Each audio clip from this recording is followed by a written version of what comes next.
What happens when we die? Is there an afterlife? Do we go to heaven? Or even worse, hell? Can we communicate with the dead? And if we can, should we? Let's find out.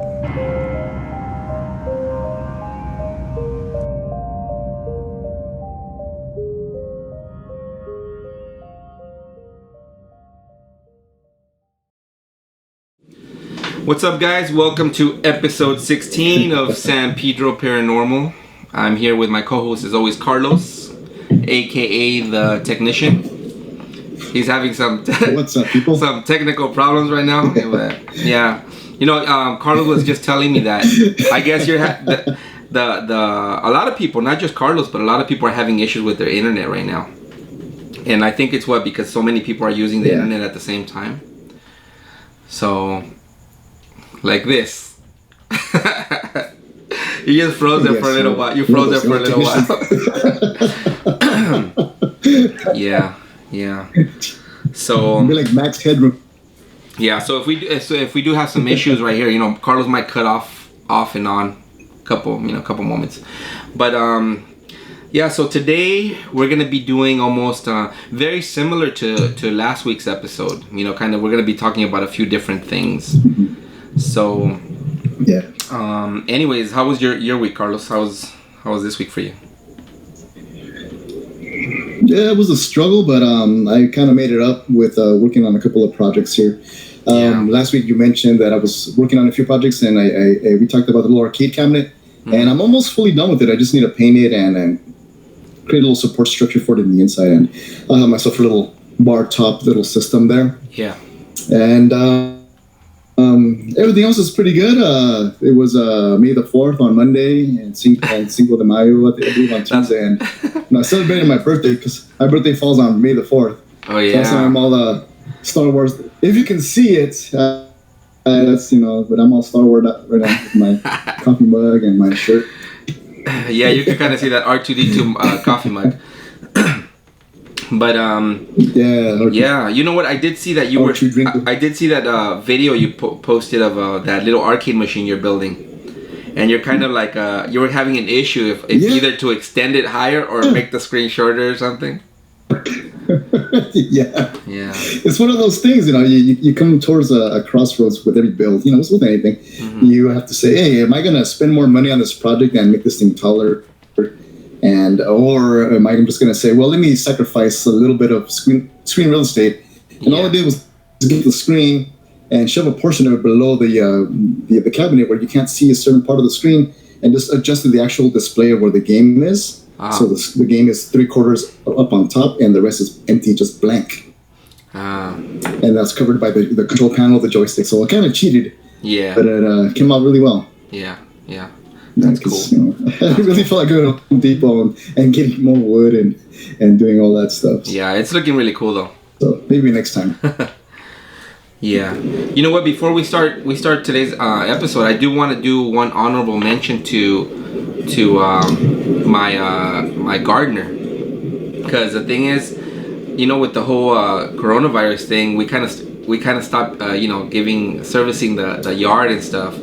And so it was a mess. Like the grass was like 2 feet high, and all kinds of like bugs. And I did clean up some of the basement, so I had a bunch of stuff that I just kind of put in the back of the yard. And so I called my gardener, and he came and he cleaned everything up. He took all the trash, because he also does hauling. He hauls stuff. He has like a truck to take all your junk away, and he cut some trees, a palm tree for us, and all this stuff.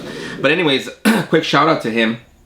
And if you live here in San Pedro, we will be putting a link at the bottom with his information. His name's Fernando Ponce.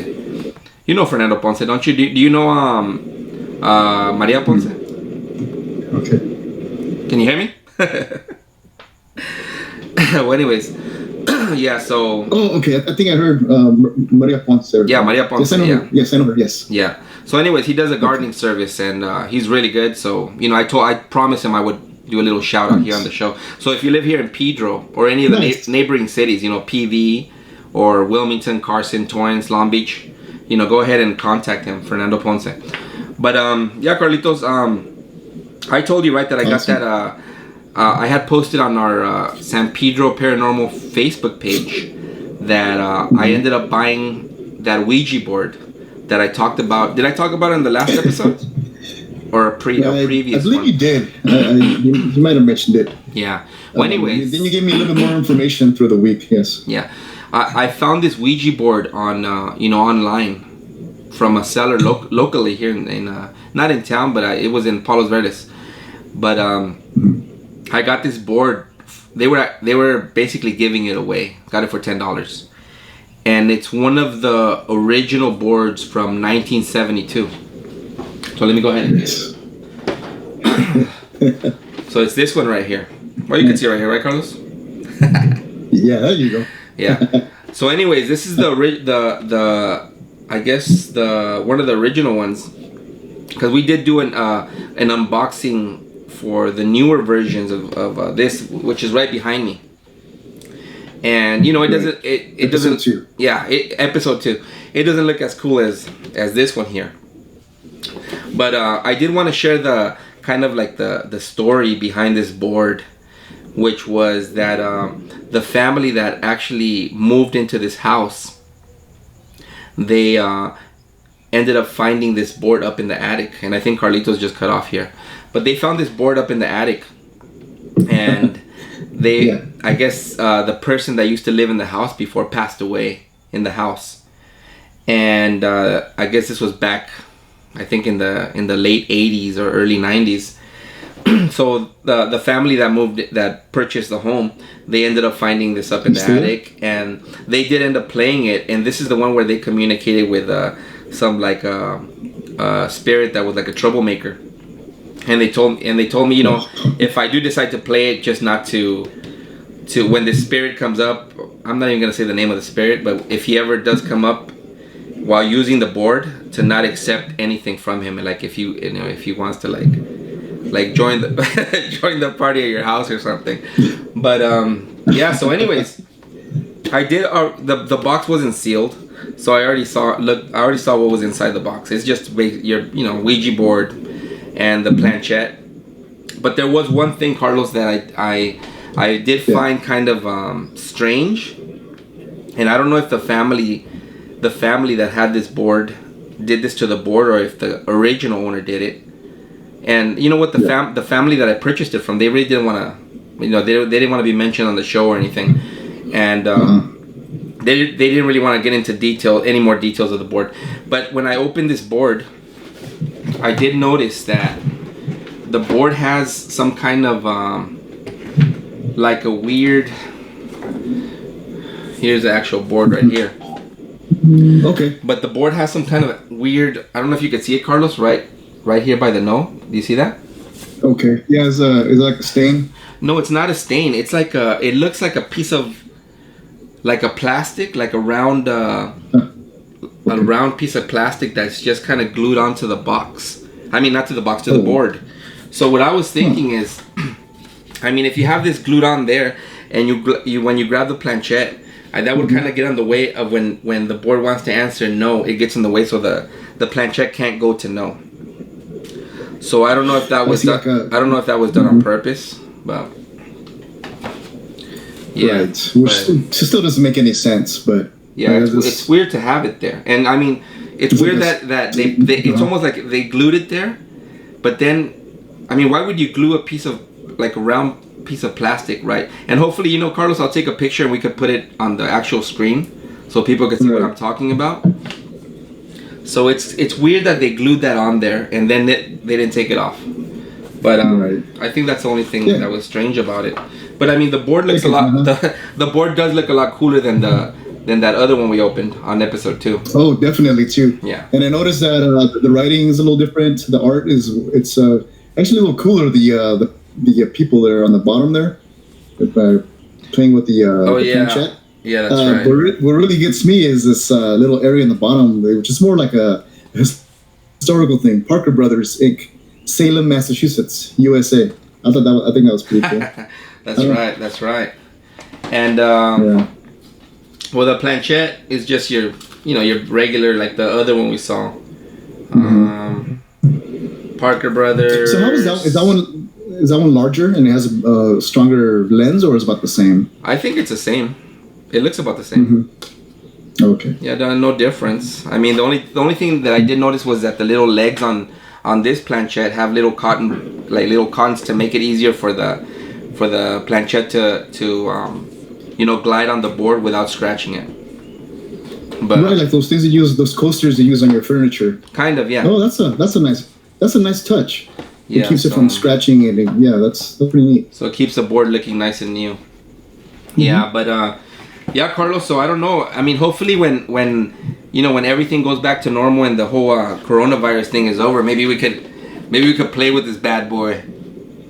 Yeah, I'll watch you play. But anyways, I'm gonna be probably most likely putting this somewhere as part of the background for the show. Yeah, but I think now that you have that one and you have the previous one, I think you should start your own museum where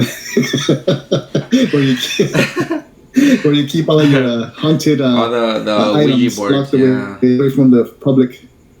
Yeah, and you know what I was wondering when the family told me about that they played with the board, I was thinking maybe this spirit that the troublemaker spirit, maybe if that was the original owner, that owned the board, that lived in the house, right? Well, that's one of your little theories, right? That's my maybe theory. A person passed away and went into the board. Into the board. So you said again, this was in the attic of this home. The new owners found it up in the attic. Yeah, they found it back in the day when they purchased the house.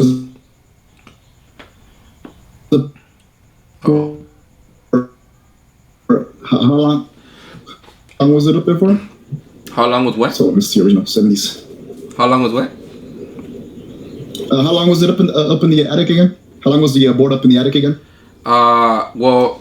How long was it? Supposedly, I you know what? I'm not sure now exactly when it was that the owner passed away, but I don't think the new people that moved in the last owners, because they're actually moving out of the house, but I don't think they were the ones that bought the house when the guy died. I think they were like in like a middle family, but I think that middle family was the one that told them that the board belonged to the original owner. Oh, so it was up there, but they refused to. Yeah, they didn't. I mean, they didn't care. They didn't care for it. They didn't care for it. But yeah, who knows? Who knows? And this hasn't been any kind of like hauntings or any kind of strange phenomenon in that house. Well, the thing is that's what I was gonna tell you, that the family didn't really want to get into any more detail. They just gave me the warning of, like, if you're gonna play it, there's a certain spirit, which name I won't mention, that is a troublemaker, and if he tries to like get in try to talk to you when you're playing, to not talk to him. Right. So that's all I know. I mean, I don't know if it's true or if the person was just trying to creep me out when I purchased it. But I mean, you know what? I've seen these boards online, like selling for $50, $60, even $100, the original ones. So, I mean, this person was just like, "Give me $10 and take it." Okay. So I'm wondering if this spirit is kind of like the one that's similar to the one in the interview, one of the sons, where one of the spirits was telling him that he's his grandfather, kind of like a troublemaker or a prankster. Mm-hmm. Maybe. Or maybe something like that. That'll try to con you in to accept him as maybe family or a good spirit, and next thing you know, you're something bad's happening to you. Yeah. It's just one of the ideas that I'm thinking about. And I mean, we're not gonna we're never try to trick you. We're never gonna find out because we're not gonna play it. Yeah. We'll talk about it. Yeah, we'll talk about it. I mean, but I really don't have any interest in playing and trying to communicate. I know I do EVPs and stuff, but trying to something like that, I don't know, it just doesn't really interest me. Yeah. So can we get more into the construction, the construction of the Ouija board, the 72? Is it a different material that they use for the board, or is it like a yes, a harder yes, the cardboard, or is it more like a? Yeah, the board is more like a clipboard material. You know, like a kind of like wood. Carlitos. Right. Yeah. Yeah. Clipboard. I forget what the name of. Yes, I'm here. Yeah. So I forget what the name of that type of material is called, but I understand. It's yeah. So that one's more like clipboard, and I know the other one we opened was more like a paper, right? Like a pressed paper or something. Compressed to cardboard with the printed material on it. Something that'll suck up water or bend very easily versus this one here that you have from 72 that will probably be a lot more sturdier, like you said. Yeah. A very tough clipboard material that it's very hard to bend. Yeah. Okay. Yeah. Anything else you find different on this one than the other one? That was it. Well, you know what? The only thing was that I noticed this one didn't come with any instructions, so I'm pretty sure whoever has played with it previously probably got rid of all that, you know, the paperwork and stuff. It would have been nice to have had all the paperwork inside. That would be nice. Yeah. Yeah. I'm sure you can probably go on like eBay or somewhere where maybe you can actually start purchasing those little pieces and putting it all together to complete the kit. Yeah. Yeah. So I mean, if you want to get into that. So if in the future anybody here in San Pedro that knows me sees the board for sale for like $2, you know what happened. I came in the garage and everything was destroyed or something, and I'm like, screw this. Well, yeah. Be a nice little bonfire in the alleyway there. Yeah. You know what? So it's You know what? I wanted to mention on last week's episode we did Helping Hands, right? Was that No, that was a previous one, right? That was not so. Yeah, the Not So Paranormal. Not So Paranormal. Yeah, that one. Yeah, the one previous to that we did Helping Hands, right? The one about the school bus and the one that where you go park on these train tracks. It's called what are they called? Gravity Hill, right? Gravity Hills, yes. Yeah. I wanted to tell you that, you know, let's shout out to Lex Wahl from Anything Goes, the podcast. He actually sent me a message through Messenger with a clip, and I'll probably send this to you, Carlos, with a little paper cutout of the actual the incident of the crash where 24 people were killed. And what Lex was telling me on Messenger was that it never happened there where very good. Yeah. Well, it's good and bad at the same time, because he was telling me that that never happened. That's all an urban legend of the kids pushing the cars and stuff. Oh, no way. Yeah, so that's great though. I mean, that's what investigation is all about, right? Yeah, so this happened, and the actual incident happened in Salt Lake City, Utah, in 1938. So. Okay. Yeah. So, anyways, he found it interesting, and he because he watched the episode, and he sent me the information. Nice. So. You know, like most things, you know, a lot of the times, all these hauntings and stuff is just, you know, rumors, urban legends, and all that stuff. But yeah, but it's always good to have someone helping you with information like this. Yeah, I find it very valuable. Yeah, but shout out to Lex. Thanks for watching. Yeah, thank you so much. It's great. But yeah, Carlito. So, is there anything that you wanted to talk about today, or? You're just happy it was May the 4th? Really, yeah.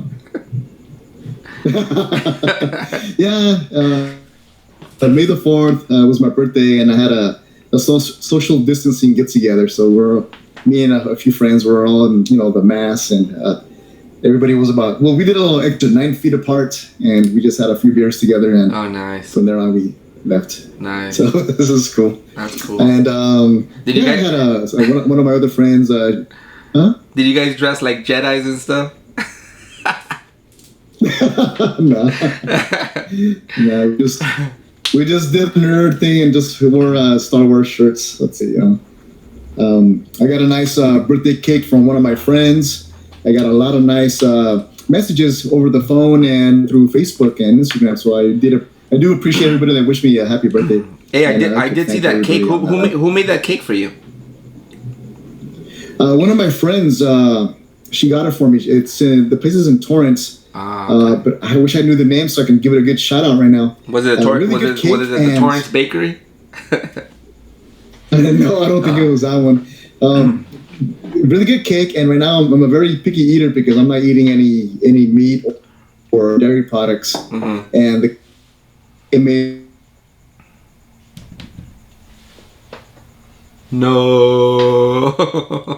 it's really delicious. I mean, very sweet. Yeah, it looked good.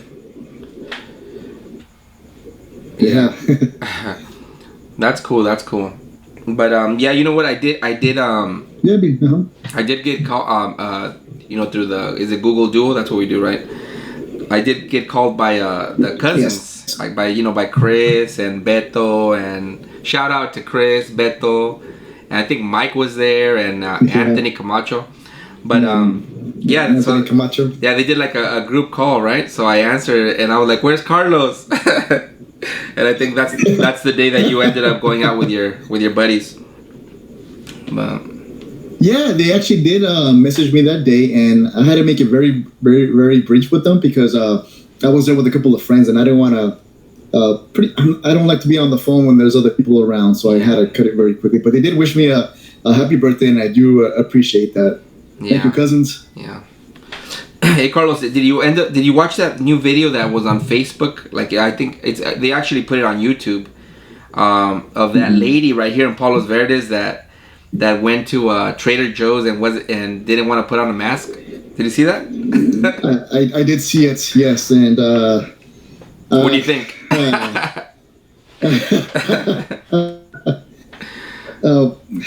This is just my opinion. It has nothing to do with the show or anything. But I just think it's kind of dumb. You should pretty much follow the rules, especially for a place of business that is a private property and they demand a certain thing from you. A lot of businesses here, actually across the nation, demand a shirt, shoes, any kind of clothes, and they have signs out there. If you don't have that, you can't get in. Yeah. And they can always update their policies. Yeah. If they say if you have to, and that's the thing. If you can't follow their policies, then there's other stores out there. Yeah. Go somewhere else. Yeah. And you know what? That's one thing my son did tell me. My son Joey, that he was like, you know what? It's like that. They have rules about no shoes, no shirt, no service. So right now, they have the rule of wearing that mask. So wear the damn mask. It's not gonna kill you. And the thing is, the lady was saying something about how the it's bad for you to breathe your own the air you breathe out. But I mean, you're gonna be in the store for like 15-20 minutes tops. You're not gonna like suffocate. But anyways, I just found that video kind of crazy. Right. And the lady was going nuts. Yes, I know. I get it. The mask the mask is uncomfortable. Especially with this heat, you sweat, and it's irritating to some people with sensitive skin. But the thing is, it's the CO2 is going to expel. It's going to go out, and you're going to breathe in oxygen. Yeah. That's what that mask is designed for. Yeah. It's to let certain air particles in, but not virus particles in. Yeah. Or out, I think. Yeah. So, anyways, it's there to protect everybody else. Yeah. And if everybody else wears a mask, they're protecting you. Yeah. So we got to figure that out. Yeah. And you know what? Like I mentioned, I think like I mentioned last week, it was, you know what? Even if you don't believe this whole coronavirus thing is real, why even risk it? Just just do it. Just follow the rules and that's it, and everything will work out. Yeah. But yeah. Well, the nice thing is that we're almost out of this. Probably another couple more weeks, we'll be able to go out to a few more things. I believe this Friday, a couple of sporting goods stores are gonna open up. A couple of other areas are gonna open up where you can do more curbside shopping. So yeah, we're getting to the point, and I believe there's a rumor that they might open up the beaches soon. next week, I believe, but I'm not too certain yet. Yeah. But I mean, yeah. Hopefully, this is all coming to an end. Because I think we're ready. To go back to normal. But yeah, just follow the rules. hey, if the lady from that video is watching this, just follow the rules. That's all I gotta say. But yeah, Carlitos. You know what? I think today's episode, we're not gonna make it too long because. I wish I could have got that, but you were breaking up on there. Yeah, I wish I would. I heard you singing or something, but I missed it. He missed it. But anyways, yeah. You know what? I think today's episode. I was just telling the viewers that I think today's episode we're gonna kind of cut it a little short because you are cutting off a lot. Oh yeah. And we don't want to have the video all like choppy and stuff, but. Oh yeah, I completely understand. We did the Ouija board 1972 unboxing, and we did a little bit of ranting. Yeah, I wish you would have been here to do the unboxing with me because I know you're more the type of guy that looks into the details and all that stuff. I'm just kind of like, here's the board, there, done. But yeah. Was there any? We could probably go and. Go ahead. We can always go for episode 20 or whatever, just to do the whole 220 thing. We can do both of them, and we can compare as we're in the actual garage. If we can get back together again and do a little bit of in the studio recording, we can probably do both side by side for half a segment. You know what? That's a good idea. Maybe even get a third Ouija board and compare all three. You know. Because I know they do have some Ouija boards that are like custom made, and some of them are even supposedly made by like psychics and stuff that are like like hand carved. So I wouldn't mind getting my hands on one of those, and then comparing all three. With you here in studio, of course. To make it more interesting. But was there anything else you wanted to say before we end this this disaster of a video? Come across a custom one or? Oh no! I just want to thank everybody again for a wonderful birthday. I want to thank you again for having me on the show, and hopefully we get back on track and start doing a little bit more of in the field investigation soon. Yeah. I'm ready. Any shout outs you want to do or anything you want to... Any last words? Not at this time. If I do, again, I'll put them in the description. Yeah. Oh, and I'll be sure to put those videos or those pictures of the article on the video that we're shooting right now. Yeah, the ones that Lex sent us. Yeah. Yes. Yeah, but... I think I find that very fascinating. I want to put that on. Yeah. But anyways, guys, well, you know what? Again, thanks for watching. Even though it seems like lately it's been just getting worse and worse with the stuff. But I think it's the early stages of cabin fever. Yeah. But anyways, guys, thanks for watching again. Thank you, Carlos, for being here with me again. Well, at least in digital form. Thank you, everybody. Appreciate it. Yeah, thanks for watching, guys, and we'll see you guys next week, hopefully for episode 17. Thanks for watching, guys.